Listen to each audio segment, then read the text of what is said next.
ሴት የወንድ ልብስ አትልበስ፣ ወንድም የሴትን ልብስ አይልበስ። ይህን የሚያደርግ በአምላክህ በእግዚአብሔር ዘንድ የተጠላ ነውና። ራሱን ተከናንቦ የሚጸልይ ወይም የሚያስተምር ወንድ ሁሉ ራሱን ያዋርዳል። ራሷን ሳትከናነብ የምትጸልይ ወይም የምታስተምር ሴት ሁላ ራሷን ታዋርዳለች፣ ራሷን እንደተላጨች መሆኗ ነውና። ሴት ካልተከናነበች ትላጭ ወይም ጸጉሯን ትቆረጥ። ለሴት ጸጉሯ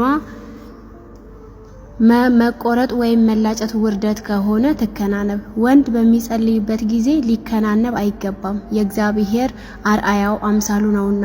ሴትም ለባሏ ክብር ናት፣ ሴት ከወንድ ተገኝታለችና፣ ወንድ ግን ከሴት የተገኘ አይደለም። ወንድ ስለ ሴት አልተፈጠረም፣ ሴት ስለ ወንድ ተፈጠረች እንጂ።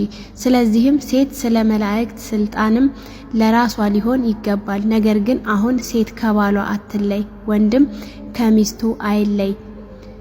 ሁላችሁም በጌታችን ኑሩ። ሴት ከወንድ እንደተገኘች እንዲሁ ወንድ ከሴት ተገኘ፣ ነገር ግን ሁሉ ከእግዚአብሔር ነው።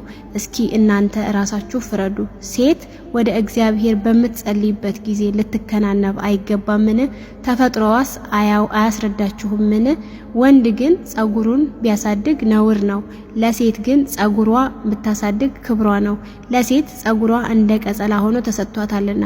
ነገር ግን የሚጠራጠር ቢኖር እኛ ወይም የእግዚአብሔር ቤተክርስቲያን እንዲህ ያለ ልማድ የለንም።